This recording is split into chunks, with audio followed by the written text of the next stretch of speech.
A morning like any other. Harper Wells pressed the snooze button for the third time, her alarm blaring an upbeat pop song that felt far too cheerful for a Monday morning. Sunlight streamed through the curtains of her small Brooklyn apartment, painting golden stripes across her cluttered desk, where sketches and design mock-ups lay scattered like fallen leaves. She stretched, her fingers brushing against the dream journal on her nightstand, a habit her sister Ruby had convinced her to start at 28. Harper had built a career she was proud of as a product designer at Innovate Tech, a rising startup in Manhattan. Every morning began the same way: green tea. A quick scroll through design inspiration on her tablet, when a voice memo to her best friend Mila Rodriguez about whatever random thoughts filled her mind. It was their thing. A morning ritual that kept them connected despite their busy schedules. The message that changed everything. Harper grabbed her phone while brushing her teeth, foam still in her mouth, and hit record on her voice memo app. She spoke freely, her voice muffled and casual. "Hey Mila, so I had the weirdest dream last night. I was pitching this design to someone, and they had the most incredible eyes, like seriously distracting. And then I realized mid-presentation that I was wearing my pajamas, the ones with the cartoon pandas. Anyway, I think it means I'm stressed about the pitch today. Also, the new boss is apparently attending, Jackson Hayes himself. Everyone says he's intimidating, but honestly, from his company photos, he just looks tired. Like he needs someone to tell him to take a vacation and eat something other than coffee. Okay, gotta run. Love you. Talk later." She hit send while rinsing her mouth, grabbed her bag, and rushed out the door. The subway ride to Manhattan was packed as usual, bodies pressed together, smell of coffee and perfume mixing in the stale air. Harper reviewed her presentation notes on her phone, her stomach doing nervous flips about the afternoon pitch. It wasn't until she arrived at the sleek glass building of Innovate Tech and settled at her desk that her phone buzzed with a response. But the name on the screen made her heart stop. Jackson Hayes. Her hands went cold. The message read, "I appreciate your concern about my diet and vacation schedule. The panda pajamas sound comfortable. Good luck with your pitch today. Looking forward to it." The panic sets in Harper's face drained of all color. She stared at her phone like it had betrayed her, which technically it had. Her fingers shook as she opened her sent messages and confirmed her worst nightmare. The voice memo had gone to Jackson Hayes, CEO, not Mila Rodriguez. Best friend. No, she whispered, her voice rising slightly with each repetition. Mila appeared beside her desk, coffee in hand, her dark curls bouncing as she moved. "Why do you look like you've seen a ghost?" Harper turned her phone screen toward Mila without a word. Mila's eyes widened, and then she did something unexpected. She laughed. Not a polite chuckle, but a full, loud laugh that drew attention from nearby desks. "This is not funny," Harper hissed, pulling Mila down to her level. "Oh, but it is," Mila said, wiping tears from her eyes. "Harper, you just told the CEO he looks tired and needs a vacation. On your first major pitch day, I'm going to be fired." Or Mila said with a mischievous grin, "He might actually like you." Did you read his response? He was amused. An unexpected encounter. Harper spent the next 3 hours in a state of controlled panic, rehearsing her pitch while simultaneously planning her resignation letter. By noon, she had convinced herself that she would present, get rejected, and start job hunting by evening. The universe, however, had different plans. She was standing in the building's small garden terrace, hidden spot on the 5th floor where employees went to breathe, when she heard footsteps behind her. She turned to find Jackson Hayes himself, tall and lean in a charcoal suit, his dark hair slightly disheveled from what she guessed was running his hands through it. A stress habit she recognized. "The panda pajamas defend her," he said, and there was the smallest hint of a smile on his face. Harper wanted the ground to swallow her whole. "Mr. Hayes, I am so incredibly sorry. I thought I was sending that to my friend. It was completely unprofessional, and I understand if you want to remove me from the pitch." He stepped closer, leaning against the terrace railing. Up close, she noticed his eyes were a warm brown, not intimidating at all, just observant. "Do you always apologize for being honest?" She blinked. I Well, I insulted you. You said I looked tired, he corrected, which I am. You suggested I need a vacation, which I do. And you called me the new boss, which is technically accurate since I've only been CEO for 6 months. Nothing you said was an insult, Harper. The way he said her name, like he had already thought about it before this moment, made something flutter in her chest. She noticed he wasn't wearing a wedding ring. Not that it mattered. Not that she was looking. I still feel terrible, she admitted. Don't, he said simply. In a company full of people who tell me what they think I want to hear, your accidental honesty was refreshing. Now, about your pitch this afternoon. Harper's stomach dropped again. Here it comes, she thought. The rejection. I read your preliminary designs last week, Jackson continued. They're good. Really good. But I think you're holding back, she frowned. Holding back?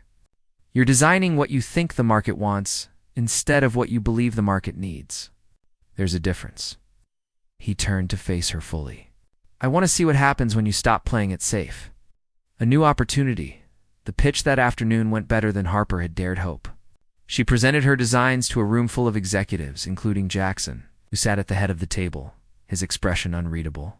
But when she finished, he was the first to speak.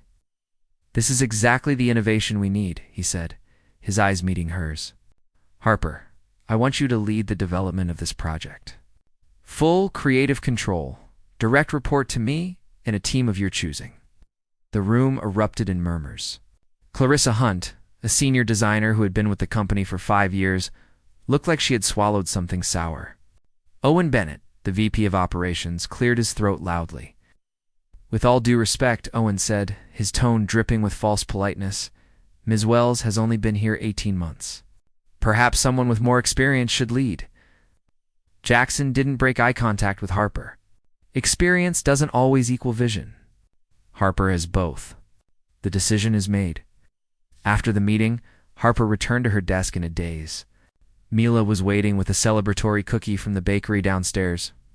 You did it, Mila squealed, pulling Harper into a hug. Lead designer. Do you know how huge this is? Harper did know. It was everything she had worked toward. But as she glanced toward Jackson's office, where he stood looking out at the Manhattan skyline, she couldn't shake the feeling that something had shifted between them. Something that had nothing to do with design projects and everything to do with the way. Her heart had skipped when he said her name. The note at the end of the day. Harper found a note on her desk, handwritten on expensive cardstock. She recognized Jackson's bold, efficient handwriting from the company memos. Harper, first team meeting tomorrow at 9 a.m. Come prepared with your wildest ideas. The ones you think are too risky. Those are the ones I want to see. Also, for what it's worth, I hope you never stop being accidentally honest. It suits you, J.H. She held the note against her chest, a smile spreading across her face. Across the office, through the glass walls, Jackson glanced her way. Their eyes met. He nodded once, a private acknowledgement. Before returning to his work, Harper tucked the note into her bag, next to her dream journal. Maybe, she thought, some accidents were meant to happen. Maybe some mistakes were actually the universe's way of saying, pay attention. Something important is starting as she rode the subway home that evening. The city lights blurring past the windows, Harper recorded a new voice memo. This time, she triple-checked the recipient before hitting send. Mila, I think my life just changed today, and I'm not sure if I'm terrified or excited. Maybe both. Call me when you get this. What Harper didn't know yet was that in his car across town, Jackson Hayes was listening to her original voice memo for the 4th time, a smile playing at his lips, wondering how a simple mistake had managed to crack open something in his chest. He thought he had locked away forever. The city sparkled with possibility, and somewhere between the skyscrapers and the subway tunnels, 2 people were beginning a story neither of them had planned. Building something new, 3 weeks into leading the project, Harper had transformed a corner of the office into what Mila jokingly called Harper's creative chaos zone. Whiteboards covered in sketches lined the walls. Sticky notes in rainbow colors marked different phases of development. And a small team of 4 designers worked alongside her with an energy that felt electric. Jackson stopped by every morning at 9:30. always carrying 2 cups of coffee. One black for himself, one with oat milk and cinnamon for Harper. He never made a big deal of it, just set it on her desk with a simple morning before reviewing the latest prototypes. But everyone noticed. How could they not? He doesn't bring anyone else coffee. Clarissa mentioned loudly near the water cooler one afternoon, her voice carrying across the open office space. Must be nice to have special privileges. Harper pretended not to hear, but her cheeks burned. Mila, however, had no such restraint. She walked directly to Clarissa's desk and spoke clearly. Harper earned her position with talent. Maybe if you spent less time gossiping and more time designing, you would have gotten the lead role. The tension in the office grew thicker each day. Harper tried to focus on the work, on the innovation they were building, but the whispers followed her like shadows. She heard fragments in the bathroom and the elevator during lunch breaks. Do you think they're together? She's only been here 18 months. I heard Owen is planning to bring it up at the next board review. The late-night breakthrough it was a Thursday evening. Rain hammering against the floor-to-ceiling windows. When Harper and Jackson found themselves alone in the office, her team had left an hour ago, exhausted but satisfied with their progress. Jackson had returned from a series of meetings, his tie loosened, looking every bit as tired as she had described in that fateful voice memo. You should go home, he said, appearing beside her desk. You've been here since 7 this morning. Harper rubbed her eyes, staring at her computer screen, where a design problem had been stumping her for hours. I can't figure out this interface transition. It's smooth but not intuitive. Intuitive but not exciting. I'm stuck in the middle. Jackson pulled up a chair and sat beside her, close enough that she could smell his cologne, something woodsy and clean. Show me. For the next hour, they worked together, their conversation flowing between technical problem-solving and personal stories. Harper learned that Jackson had started his career as a programmer, building his first app in his college dorm room. That he had a younger brother who was a musician. That his favorite food was his grandmother's lasagna. And he hadn't had it in 3 years because she lived in Seattle and he never took time off, Harper said, creating a new design mock-up based on their discussion. This is what happens when you don't take vacations. You miss lasagna, he laughed, and the sound was warm and genuine, filling the empty office. Are you ever going to let that voice memo go? Never, she said, grinning. It's my one moment of power over the big scary CEO. I'm not scary, he protested. She turned to look at him, really look at him. In the soft glow of her desk lamp, with the rain creating patterns on the windows behind them, he looked younger somehow.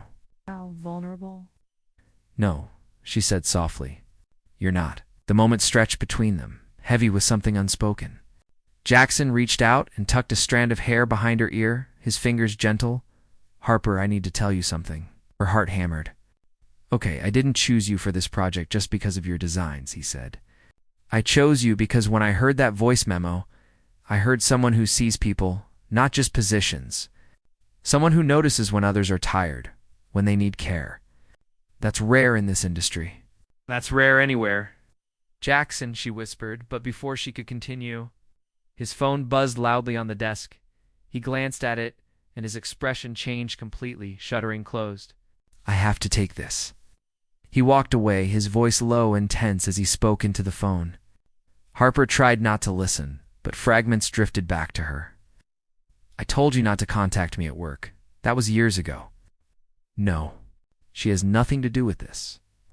When he returned, the warmth from earlier had vanished. I should go. You should too. Get some rest, Harper. He left without another word, leaving Harper alone, with the rain and a feeling that something beautiful had just slipped through her fingers. The sabotage the next morning.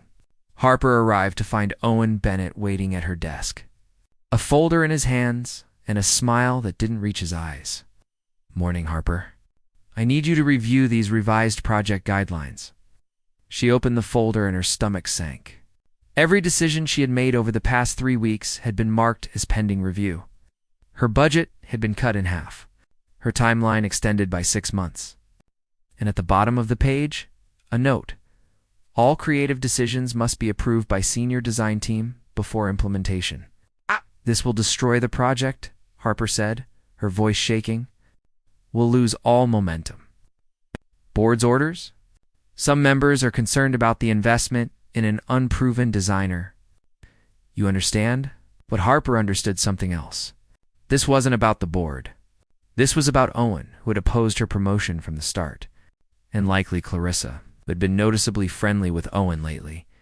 She went straight to Jackson's office, not caring who saw, not caring about the gossip. His assistant tried to stop her, but Harper pushed through. Jackson looked up from his computer, surprised. "Harper, what's wrong?" She threw the folder on his desk. "Owen just gutted my entire project. Every decision I've made, gone. He says it's the board, but I don't believe him." Jackson read through the documents, his jaw tightening with each page. When he finished, he looked up at her with fierce determination. "This isn't board orders. I would know. This is Owen overstepping." He stood grabbing his phone. "Wait here." 20 minutes later, Harper watched through the glass walls as Jackson confronted Owen in the conference room. She couldn't hear the words, but she could see Owen's face growing red, his hands gesturing wildly. Jackson remained calm, cold even, until Owen finally nodded and left the room, his expression murderous. Jackson returned to his office where Harper waited.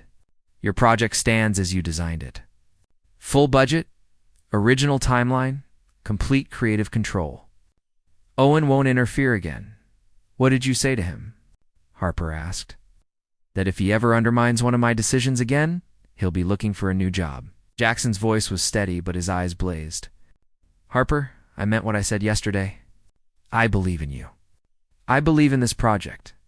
Don't let anyone make you doubt that." Confession that evening, Harper invited Jackson to a small wine bar in the West Village, away from the office, away from prying eyes. She needed to thank him, but more than that. She needed to understand what was happening between them. They sat in a corner booth, the lighting dim and intimate, jazz playing softly in the background. "I heard part of your phone call last night," Harper admitted. "I wasn't trying to eavesdrop." Jackson sighed, taking a long sip of his wine. "My ex-wife. She's been calling lately, wanting to reconnect. She heard about my success with the company." "How long were you married?" 3 years. Divorced 2 years ago." He looked at Harper directly. "She left when I was still building the company, when there was no money, no success. Said she didn't sign up for struggle. Now that there's success, she's interested again." Harper's heart ached for him. "That must be difficult." "It was," he said. "Until recently, I thought maybe I was better off alone. That focusing on work was safer than letting anyone close." He reached across the table and took her hand. "Then someone accidentally sent me a voice memo about panda pajamas and told me I looked tired. And suddenly, being alone didn't seem like the better option anymore." Harper's breath caught. "Jackson, people at work are already talking. If we do this, if there's an us, it could get complicated." "I know," he said. "And if you want to keep things professional, I'll respect that. But Harper, I haven't felt this way about anyone in years, maybe ever. And I think you feel it too." She did. She absolutely did. But before she could answer, her phone buzzed with a message from Mila. "Check the company forum now." Harper opened the anonymous company message board and felt the blood drain from her face. Someone had posted a photo of her and Jackson from tonight, sitting close in the wine bar, his hand holding hers. The caption read, "Guess we know how she really got that promotion." The post had 43 comments already, each one worse than the last. Jackson read over her shoulder, his face hardening. "We'll fix this." But Harper shook her head, pulling her hand away. "Maybe they're right. Maybe I did get this project because of whatever this is between us. You know that's not true. Do I?" Harper stood, grabbing her coat. "I worked so hard to be taken seriously, Jackson. And now, everyone thinks I slept my way to the top." Harper, wait. But she was already walking out into the night. Rain beginning to fall again, her vision blurred by tears and anger and confusion. Behind her, Jackson stood in the doorway of the wine bar, looking exactly like she had described him in that first voice memo, tired and maybe a little broken. A sister's wisdom. Harper showed up at her sister Ruby's apartment at 10 p.m. Soaked from the rain, mascara running down her face. Ruby, 24, and studying psychology, took one look at her older sister and pulled her inside. "Talk," Ruby said, wrapping Harper in a blanket and handing her hot tea. Harper told her everything. The voice memo, the project, the coffee every morning, the late nights, the sabotage, the wine bar, the photo, the cruel comments online. Ruby listened, without interrupting, her expression thoughtful. When Harper finished, Ruby asked a simple question. "Do you love him?" Harper's breath hitched. "I don't know, maybe. Is that crazy? It's only been 3 weeks." "Sometimes," Ruby said gently, "the heart knows faster than the head wants to admit. But here's the real question, Harper. Are you pulling away because you doubt him, or because you doubt yourself?" The question hit Harper like a physical blow. Because Ruby was right. She didn't doubt Jackson's feelings or his integrity. She doubted whether she deserved any of it. The promotion, the success, the attention from someone like him. "What do I do?" Harper whispered. Ruby smiled. "You fight. Not just for him, but for yourself. You prove to everyone, including yourself, that you earned every single thing you have. And then you decide about Jackson with a clear head and a full heart." Harper hugged her sister tight. "When did you get so wise?" "I've always been wise," Ruby teased. "You just finally started listening." The evidence, Monday morning, Harper walked into the office with her head high and a plan in her mind. She had spent the entire weekend documenting every decision she had made on the project. Every design choice, every budget allocation, every timeline adjustment. She compiled emails, meeting notes, preliminary sketches, and data analysis. Everything that proved her work stood on its own merit. She requested an emergency meeting with the board, not through Jackson, but through the proper channels. And she invited Owen and Clarissa to attend. The boardroom was packed. 12 board members sat around the long table, with Owen and Clarissa at the back looking smug. Jackson sat at the head of the table, his expression carefully neutral. Though his eyes found Harper's with concern, Harper connected her laptop to the projector and began her presentation. For 45 minutes, she walked them through every aspect of the project. She showed them her original pitch from before Jackson's promotion. She displayed emails from her first month at the company already proposing innovative ideas. She presented testimonials from her team members about her leadership. She showed the timeline of her and Jackson's professional interactions, which were all documented and appropriate, and then she dropped the bomb. 3 days ago, someone posted a photo of Mr. Hayes and me in a wine bar, suggesting inappropriate behavior. What they didn't mention was that we were discussing a deliberate attempt to sabotage this project. She clicked to the next slide. "I have emails showing that Mr. Bennett altered my project guidelines without board approval. I have messages showing that Ms. Hunt leaked confidential project information to competitors, hoping the project would fail." The room erupted. Owen stood up, his face purple.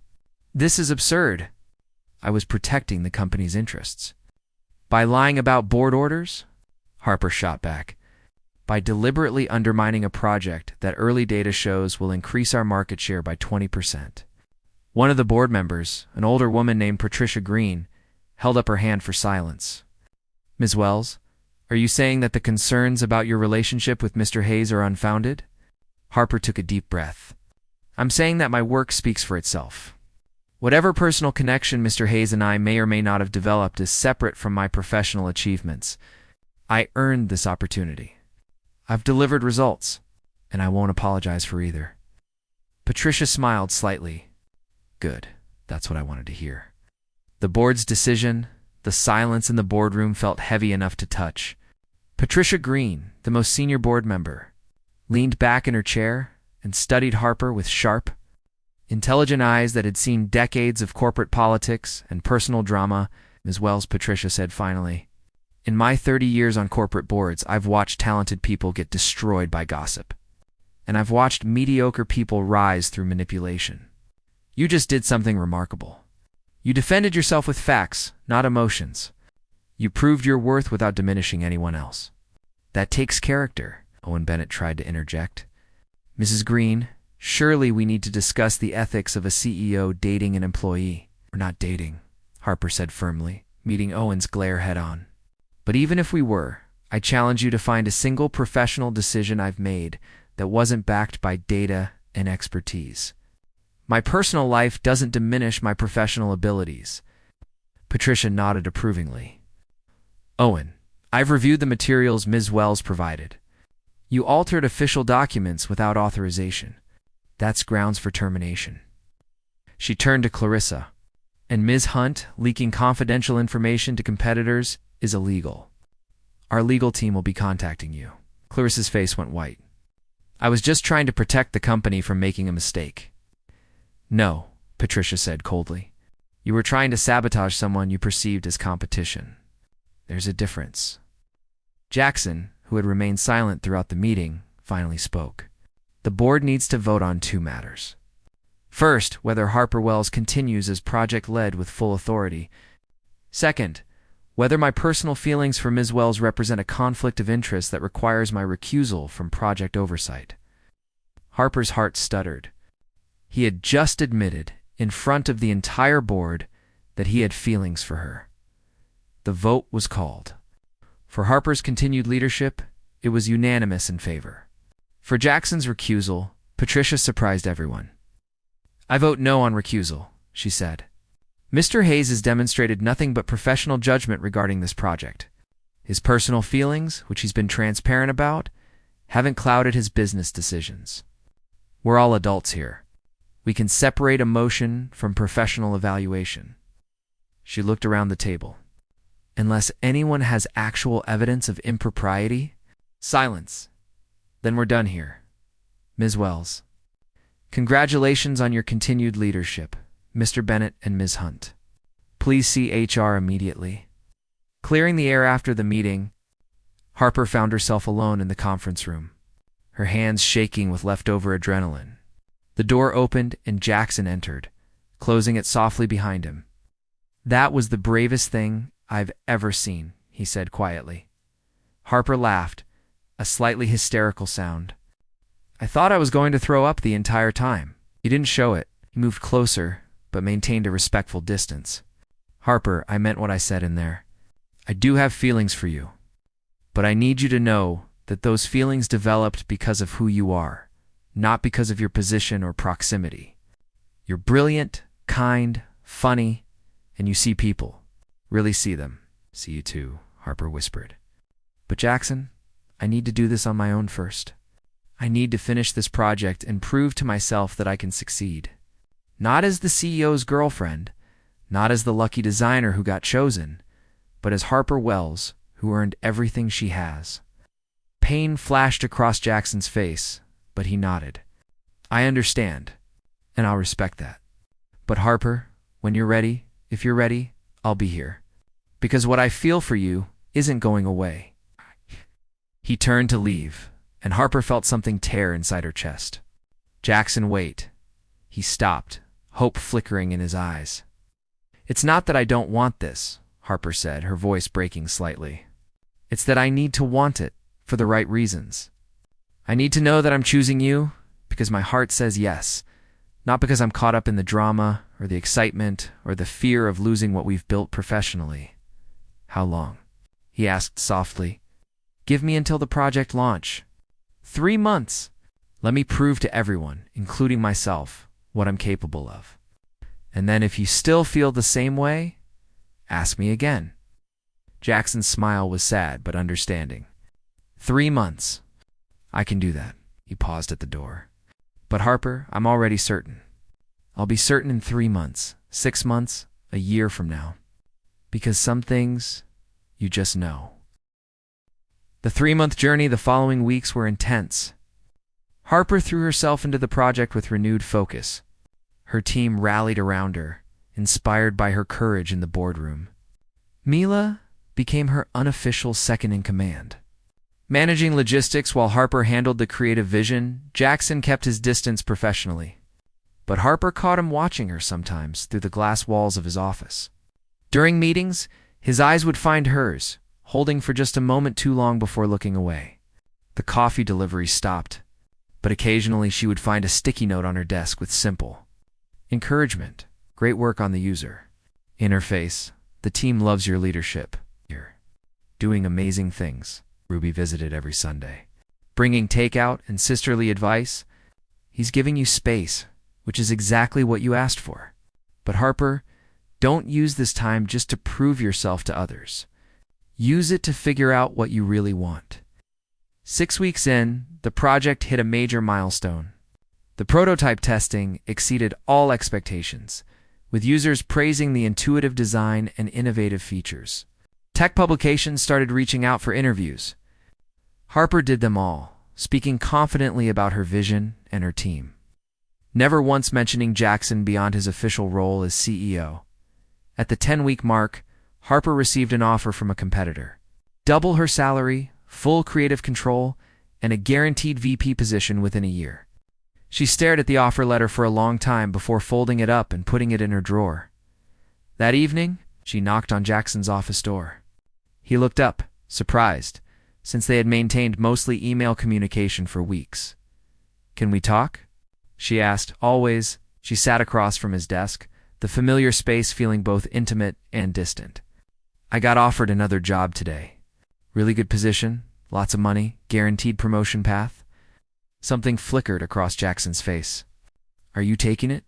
"No," Harper said, "because I realized something. I'm not staying at Innovate Tech because of you, Jackson. I'm staying because I love what I'm building here. I love my team. I love the culture we're creating. I love the freedom to innovate." She took a deep breath. "But I also realized that I'm not staying despite my feelings for you. I'm staying because all of it matters to me. The work, and the person, and the life I'm building." "What are you saying?" Jackson asked, his voice rough. "I'm saying that I don't need 3 months anymore. I needed time to separate my professional pride from my personal feelings, and I've done that. I'm successful because I'm good at what I do. And I have feelings for you because you're exactly the kind of person I want in my life. Those two things can exist separately and together." Jackson stood up and moved around his desk, kneeling in front of her chair, so they were at eye level. "Are you sure? Because Harper, once we do this, I'm all in. I don't do halfway." "I'm sure," she said, and she was. Completely, utterly sure. He cupped her face in his hands and kissed her, soft and gentle and full of all the waiting they had done. When they pulled apart, both of them were smiling, so Harper said, "How do we do this?" "Dating your employee is still complicated," Jackson laughed. "Well, Patricia Green already gave us her blessing in that board meeting, and I was thinking maybe I should finally take that vacation you prescribed in your voice memo. We could go to Seattle, meet my grandmother, try that lasagna." "Are you asking me on a trip to meet your grandmother?" "I'm asking you to be part of my life, Harper. All of it. The boring parts, the stressful parts, the lasagna parts." The launch 3 weeks later, the project officially launched. The product received overwhelming praise from users and critics alike. Tech websites called it revolutionary and exactly what the market needed. Harper's team celebrated with champagne in the office, and Jackson gave a speech praising Harper's vision and leadership. That evening, after everyone had left, Harper stood in the empty office looking at the wall of press coverage and user testimonials. She had done it. On her own terms, with her own skills. She had created something meaningful. Jackson found her there, 2 glasses of wine in his hands. "Proud of yourself?" he asked, handing her a glass. "Yeah," Harper said, surprised by how true it was. "I really am. Should be. You changed this company, Harper." "You changed me too?" They stood together, looking out at the Manhattan skyline, the city lights twinkling like possibilities. "Hey, Jackson," Harper said softly. "Yeah. I'm really glad I sent you that voice memo." He wrapped his arm around her waist, pulling her close. "Best accidental message I ever received." 6 months later, Harper stood in the same building terrace where she and Jackson had first really talked. The hidden garden on the 5th floor. But this time, the space was decorated with fairy lights and flowers, and Ruby Milla and Harper's team were all gathered there. Jackson had asked her to meet him here after work, saying he had a surprise. When she arrived and saw everyone she loved gathered in the space, Her heart started racing. Jackson stood in the center, wearing jeans and a casual button-down, looking nothing like a CEO and everything like the man she had fallen in love with. "Harper Wells," he said, taking her hands, "you once told me in a voice memo that I looked tired and needed a vacation. You were right. But what I was actually tired of was being alone. Tired of building a company without having someone to share it with. Tired of success that felt hollow." Got down on one knee, and Harper gasped, her hands flying to her mouth. "You brought color and honesty and joy into my life. You challenged me to be better, not just as a CEO, but as a person. You see people, Harper, and you saw me before I even saw myself."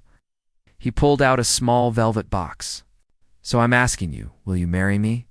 Will you take vacations with me and tell me when I'm working too hard and send me accidental voice memos for the rest of our lives?"